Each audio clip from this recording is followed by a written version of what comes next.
তুফাইল ইবনে আমর আদ-দৌসি তিনি দৌস গোত্রের অত্যন্ত স্বনামধন্য সাহিত্যিক এবং কবি ছিলেন। ইয়েমেনের মানুষ ছিলেন। ইয়েমেন শুধু নয়, তখনকার আরব বিশ্বে, বিশেষ করে মক্কায় অনেক বড় বড় নেতা এবং সাহিত্যিকদের কাছে তিনি অত্যন্ত পপুলার এবং জনপ্রিয় একজন সাহিত্যিক ছিলেন, গবেষক ছিলেন। তুফাইল ইবনে আমর আদ-দৌসি এসেছেন ওমরা করতে, ওমরা বা হজ করতে এসেছেন। মক্কায় আসার পর মক্কায় থাকা তার বন্ধুরা বললেন, দোস্ত, ওমরা বা হজ করতে আসছো ভালো কথা, খবরদার আমাদের এখানে একটা লোক, তার নাম মোহাম্মদ, তার কাছে আল্লাহর পক্ষ থেকে নাকি ওহী আসে, সে সেগুলো যখন তেলাওয়াত করে, এগুলো যখন মানুষ মনোযোগ দিয়ে শুনে, এগুলোর অর্থ অনুধাবন করে, তখন মানুষ সেখানে তার কাছে নত হয়ে যায় এবং বাপদাদার ধর্ম, শিরক, যেটা মূর্তি পূজা ইত্যাদি, সেগুলো ছেড়ে ইসলামে চলে আসে। তো তুমি একজন সাহিত্যিক মানুষ, বুদ্ধিজীবী মানুষ, গবেষক, লেখক মানুষ, তুমি বিপদগামী হও, তুমি বাপদাদার ধর্ম থেকে বিচ্যুত হও, এটা আমরা চাই না। সো তুমি একটা কাজ করবে, যতক্ষণ তুমি কাবায় থাকবে, মক্কায় হারাম শরীফে থাকবে, ততক্ষণ তোমার দুই কান বন্ধ করে রাখবে, যেভাবেই হোক, যাতে তোমার কানে ওই মোহাম্মদের যে কোরআন, এটার তেলাওয়াত তোমার কানে আসতে না পারে। বন্ধুদের পরামর্শ অনুযায়ী উনি দোনো কান বন্ধ করার ব্যবস্থা করলেন, তুলা বা কিছু একটা দিয়ে দোনো কান একেবারে এমনভাবে বন্ধ করলেন যে খুব মনোযোগের সাথে না শুনলে কোনো কথা শোনা যাবে।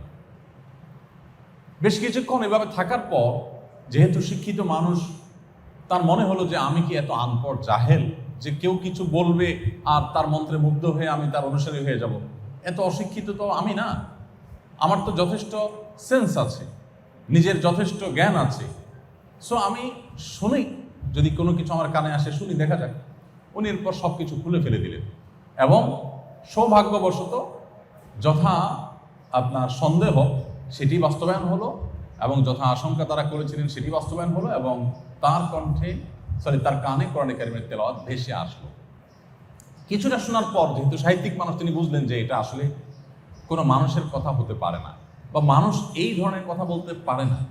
তিনি তখন অনেকটা ব্যাকুল হয়ে গেলেন মুহাম্মদ সাল্লাল্লাহু আলাইহি ওয়াসাল্লামের সাথে সাক্ষাৎ করবার জন্য। কিন্তু মুশকিল হলো, মক্কার বড় বড় নেতারা, যারা তার দোস্ত বন্ধুবান্ধব, তারা যদি শুনে যায় তাহলে মান সম্মান যাবে, তারা তাকে হ্যাও করবে, হাসাহাসি করবে, তুমিও ধরা খেলে। এই জন্য আলী রাদিয়াল্লাহু তাআলা আনহুকে খুঁজে বের করে তার সাথে চুক্তি করলেন যে তুমি আমাকে মুহাম্মদের কাছে নিয়ে যাবে এবং এমনভাবে যাবে যে আমি তোমার সাথে যাচ্ছি এটা যেন কেউ টের না পায়। তুমি সামনে সামনে যাবে, আমি অনেক দূর থেকে তোমাকে ফলো করব। যদি ইতিমধ্যে কোনো নেতা, নেতৃস্থানীয় কোনো ব্যক্তি এসে যায় যারা আমাকে চিনে, আমি বাইরে থেকে ওমরা করতে আসছি, আমাকে জানে, যারা আমার পার্সোনালিটি যারা জানে, তারা কেউ যদি এসে যায়, আমি জুতা সারার ভান করে বসে যাব, তুমি তোমার হাঁটা কন্টিনিউ করবে। ভাবটা এমন হবে যে তোমার সাথে আমার কোনো সংযোগ নেই। এইভাবে করতে করতে নবী করিম সাল্লাল্লাহু আলাইহি সাল্লামের কাছে গেলেন। এরপর যাওয়ার পর ইসলাম গ্রহণ করলেন। ইয়েমেনের প্রথম ব্যক্তি যিনি ইসলাম গ্রহণ করেন এবং তার মাধ্যমে পুরো ইয়েমেন ঈমানের আলো দ্বারা আলোকিত হয়। কারণ হিসাবে ভূমিকা রেখেছে এই কোরআন।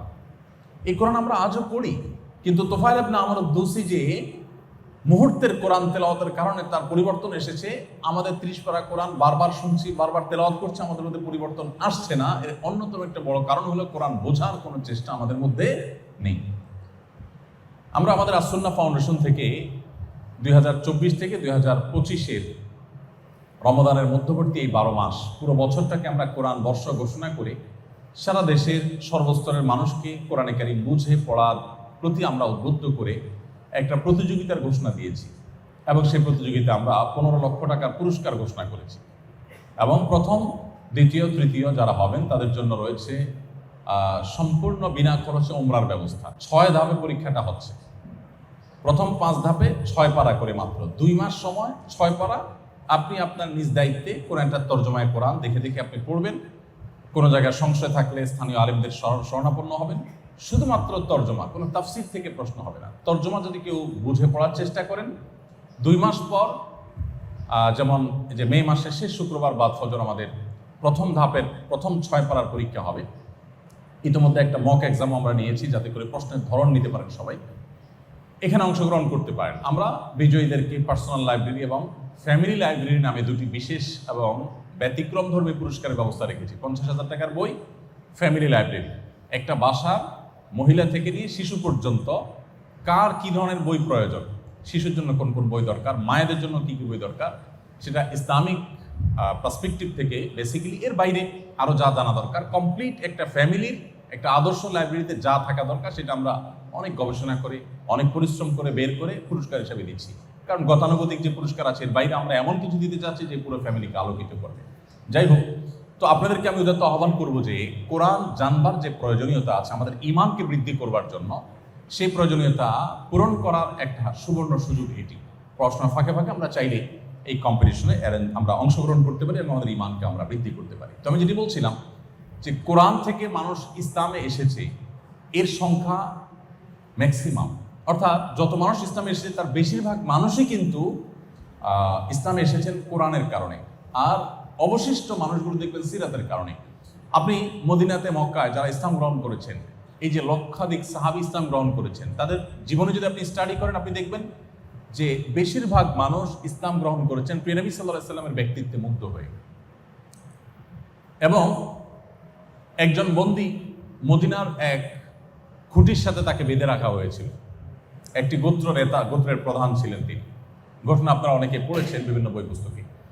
নবী করিম সাল্লাল্লাহু আলাইহি সাল্লাম ওই বন্দীর কাছে এসে তার সাথে কুশল বিনিময় করলেন, তুমি কেমন আছো কি।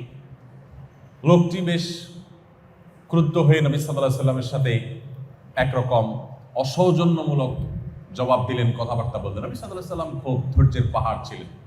তার জীবনে এত ঘাত প্রতিঘাত এসেছে যে জন্মের আগে থেকে জীবনে চ্যালেঞ্জ শুরু হয়েছে। জন্মের আগে থেকে, দুনিয়ায় আসার আগে থেকে চ্যালেঞ্জের শুরু। তিনি যখন মাতৃগর্ভে তখনই বাবাকে হারিয়েছেন, চ্যালেঞ্জ সেখান থেকে শুরু।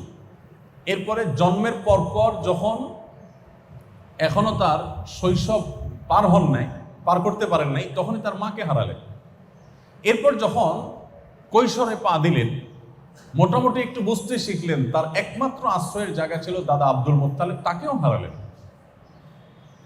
এরপর যখন তার পরবর্তী আশ্রয়স্থল ছিল তার চাচা আবু তালেব, কিছুদিন যেতে না যেতেই যখন একের পর এক মানুষ শত্রুতা শুরু করলো, চতুর্পাশ থেকে আক্রমণ আসতে লাগলো, মক্কায় তার বেঁচে থাকাটাই যখন দায় হয়ে গেল, ঠিক এরকম কঠিন সময়ে তার সর্বশেষ আশ্রয়দাতা আবু তালেবকেও তিনি হারালেন।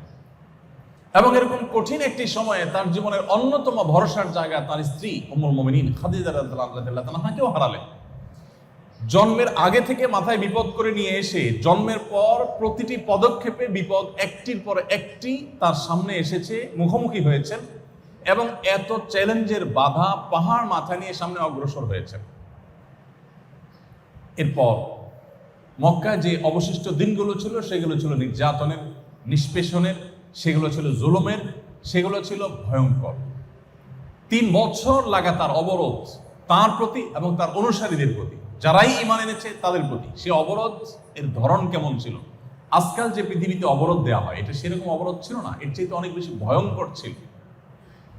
তাদের সাথে মক্কার কোনো মানুষ কথা বলতো না। মুসলমান হয়েছেন তো হাতে গোনা কয়েকজন, আর পুরো মক্কা নগরীর যে শত শত হাজারো মানুষ, তাদের কেউ তাদের সাথে কথাও বলতেন না, কোনো কিছু তাদের কাছে বিক্রি করতেন না, তাদের কাছ থেকে কিনতেন না। আমরা একটু যদি চিন্তা করি যে এই ধরনের অবরোধ যদি এই যুগে হয়, মানুষের হয়তো বিকল্প বহু পথ মানুষের কাছে খোলা থাকতে পারে, কিন্তু যখন মক্কার মতো জায়গায় যেখানে কোনো ফল ফসল তেমন একটা হয় না, সম্পূর্ণই মরুভূমি, রুক্ষ একটি জায়গা, পাহাড়ি একটা এলাকা, সেখানে যদি সমাজের সর্বস্তরের মানুষ সামান্য কয়েকজন মানুষের সাথে এই ধরনের অবরোধ করে এবং সেই অবরোধটা যদি টানা 3 বছর কন্টিনিউ করে, তাহলে পরিস্থিতি কতটা ভয়াবহ হতে পারে। সাহাবীদের ক্ষেত্রে, প্রিয় নবী সাল্লাল্লাহু আলাইহি ওয়াসাল্লামের ক্ষেত্রে সেটাই হয়েছিল। আপনারা জানেন, সিরাত গ্রন্থগুলো যারা পড়েছেন তারা বলতে পারবেন যে ওই সময়টাতে মুসলমানরা, সাহাবীরা জীবন বাঁচাবার জন্য গাছের লতা পাতা খেতে হয়েছে, এমন এমন জিনিস খেতে হয়েছে যেটা মানুষ সাধারণত খায় না, খেতে পারে না, শুধুমাত্র জীবন রক্ষা করবার জন্য। এরকম ভয়ঙ্কর অবরোধ করা হয়েছে। তাকে হত্যা করবার জন্য একাধিক উদ্যোগ নেওয়া হয়েছে, বারবার উদ্যোগ নেওয়া হয়েছে। একটা একটা করে প্রত্যেকটার মোকাবেলা তিনি করেছেন, সবগুলোকেই তিনি ফেল করেছেন। তিনি নিজে টিকে ছিলেন এবং তার মিশনকে তিনি নিয়ে সামনে অগ্রসর হচ্ছেন এত সব বাধার মধ্যে। এরপর একটা পর্যায়ে বাধা এমন পর্যায়ে চলে গেল যে মক্কায় তিনি আর থাকতে পারলেন না, তাকে হিজরত করে চলে যেতে হলো মদিনায়। মদিনায় যে পরদেশে প্রবাসে ভিন দেশে গিয়ে যে শান্তিতে থাকবেন সে সুযোগও ছিল না। সেখানে যাওয়ার পর মক্কা থেকে যারা তাকে নিজের মাতৃভূমি থেকে বিতাড়িত করে ছেড়েছে, তারাই কিন্তু প্রিয় নবী সাল্লাল্লাহু আলাইহি সাল্লামের প্রতি নানাভাবে ষড়যন্ত্র, যুদ্ধ, এগুলো একটার পর একটা চাপিয়ে দিয়েছে। আপনারা জানেন বদর হয়েছে, উহুদ হয়েছে, খন্দক হয়েছে, বড় বড় যুদ্ধ হয়েছে, সর্বগ্রাসী আক্রমণ হয়েছে, মদিনাকে ঘিরে ফেলার চেষ্টা করা হয়েছে। অর্থাৎ দূর দেশে গিয়ে যে শান্তিতে থাকবেন মুসলমানরা, নবী সাল্লাল্লাহু আলাইহি সাল্লাম, সেই সুযোগও ছিল না। পদে পদে চ্যালেঞ্জ ছিল এবং বাধা ছিল, এবং সেটা একমুখী বাধা নয়, বহুমুখী বাধা।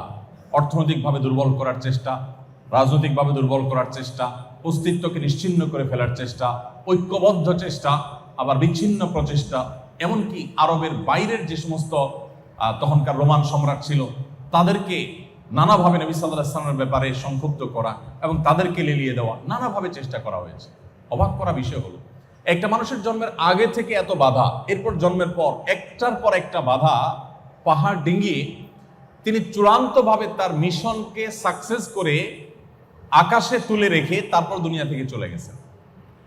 কত বছরের ব্যবধানে?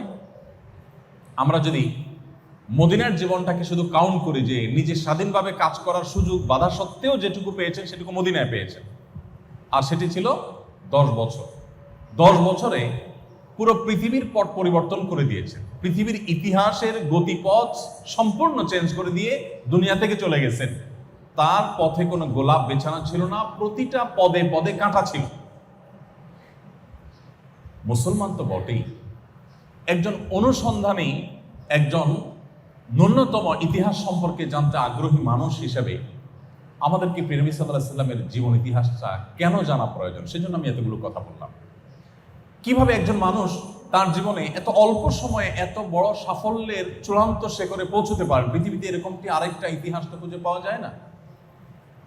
এবং একটি কথা আমি প্রায় বলি, মুহাম্মদ সাল্লাল্লাহু আলাইহি ওয়াসাল্লাম শুধু নন, যত নবী রাসূল পৃথিবীতে এসেছেন তাদের কাউকে এখনো যদি কেউ কোনো কটু কথা বলে, আমরা আমাদের নবীর কথাই বলতে পারি, মুহাম্মদ সাল্লাল্লাহু আলাইহি ওয়াসাল্লামকে যদি কেউ কোনো খারাপ কথা বলে, মন্দ কথা বলে, পৃথিবীতে লক্ষ লক্ষ কোটি কোটি মানুষের হৃদয়ে কিন্তু রক্তক্ষরণ হয়। মানুষ সত্যিই কষ্ট অনুভব করে, কষ্ট পায়। 1400 বছর আগে তো দূরের কথা, 500 বছর আগে চলে গেছেন পৃথিবী থেকে, এমন কোনো ক্ষমতাধর রাজা কিংবা জনপ্রিয় কোনো ব্যক্তিত্ব কিংবা কোনো ভালো মানুষ আপনি দেখাতে পারবেন না, যে লোকটাকে ঢাকার গুলিস্তানের মোড়ে দাঁড়িয়ে তার 14 গোষ্ঠী ধরে যদি কেউ গালিগালাজ করে বা নিন্দামন্দ করে বা তাকে খারাপ কথা বলে, তাহলে একজন মানুষও বলবে যে আমি হৃদয়ে কষ্ট অনুভব করছি।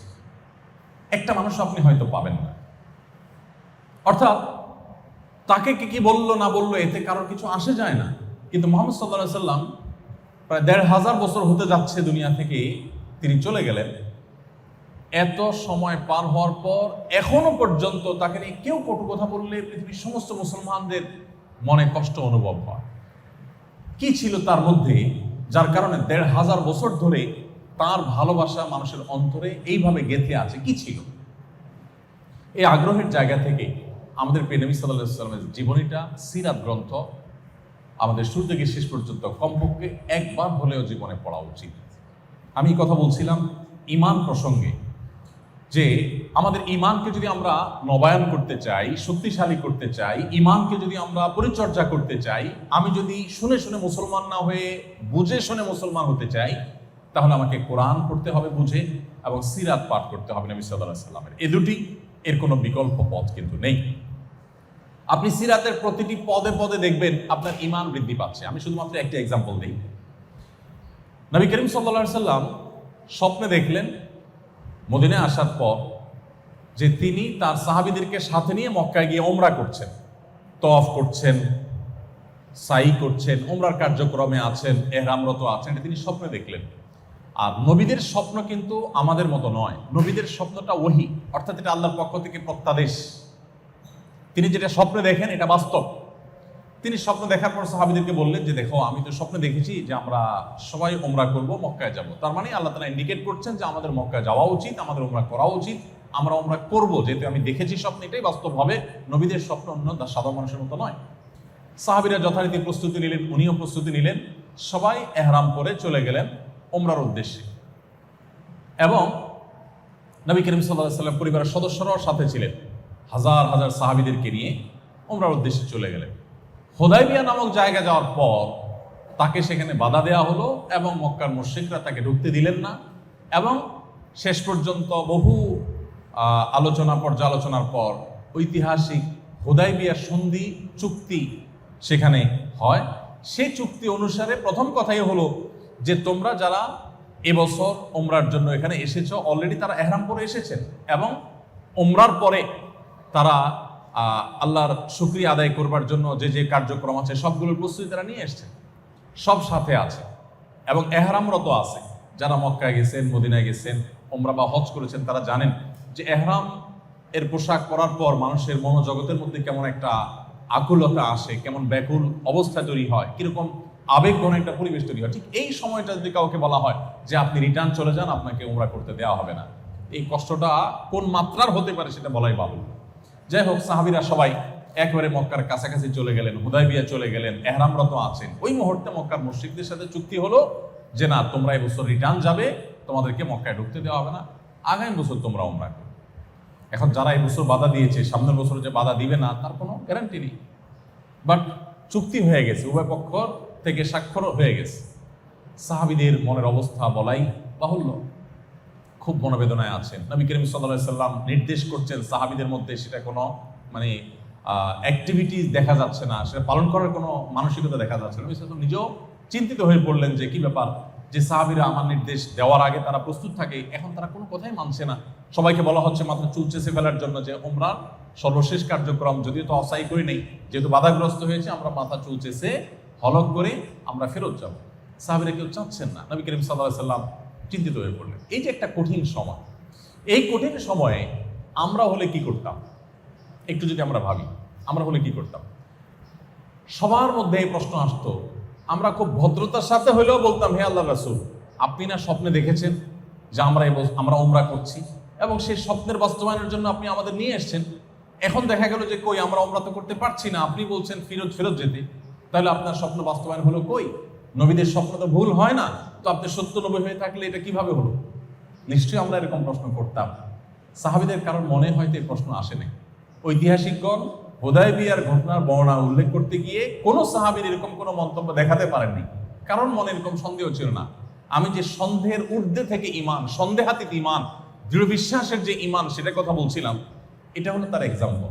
আপনি যখন সিরাত পড়বেন তখন দেখবেন যে এরকম একটা পরিস্থিতি তৈরি হয়েছে যে ইমান চলে যাওয়ার উপক্রম, ইমান থাকার কথা নয়, কিন্তু সাহাবীদের ইমান সম্পূর্ণ অটল ছিল। তারা বিশ্বাস করতেন মুহাম্মদ সাল্লাল্লাহু আলাইহি সাল্লাম যা বলেছেন সেটা সত্য, আমার চোখ যদি দেখে তার বিপরীত কি, যেটা আমার চোখ মিথ্যা, সেটা হয়তো প্রমাণ হতে পারে এক সময় যে আমার চোখ মিথ্যা দেখেছে, ভুল দেখেছে, কিন্তু তিনি ভুল বলতে পারেন না। সাহাবীদের সে বিশ্বাস ছিল। পরবর্তী দেখা গেল কি, 1 বছর পর তারা ঠিকই মক্কায় গিয়ে তারা ওমরা করলেন। শুধু ওমরা করলেনই তা নয়, তারা 1 বছরের ব্যবধানে তারা পুরো মক্কাকে বিজয় করলেন, জয় করলেন। তো নবী করিম সাল্লাল্লাহু আলাইহি সাল্লামের স্বপ্ন যেটা তিনি দেখেছেন, সাহাবীদেরকে সেই স্বপ্ন বাস্তবায়ন করার জন্য সাথে নিয়ে গেছেন, বাধাগ্রস্ত হয়ে ফিরে এসেছেন। আমরা হলে অনেকে সেখান থেকেই বেঈমান হয়ে যেতাম, কিন্তু সাহাবীদের ঈমান এত বেশি অটল ছিল যে কোনো কিছু সেটা থেকে তাদেরকে টলাতে পারে নাই। সম্মানিত উপস্থিতি, এই জন্য আপনাদেরকে আমি অনুরোধ করলাম যে আমাদের ঈমানকে পরিচর্যা করবার জন্য জীবনে একবার হলেও কোরআনের শুরু থেকে শেষ পর্যন্ত একটু বুঝে পড়া এবং নবী করিম সাল্লাল্লাহু আলাইহি সাল্লামের সিরাত গ্রন্থ, তার জীবনী গ্রন্থ, কমপক্ষে একটি জীবনী গ্রন্থ শুরু থেকে শেষ পর্যন্ত একবার পড়া, এই দুটি বিষয় আমাদের ঈমানকে বৃদ্ধি করতে, ঈমানকে মজবুত এবং স্ট্রং করতে অনেক বেশি সহযোগিতা করবে ইনশাআল্লাহ তাআলা।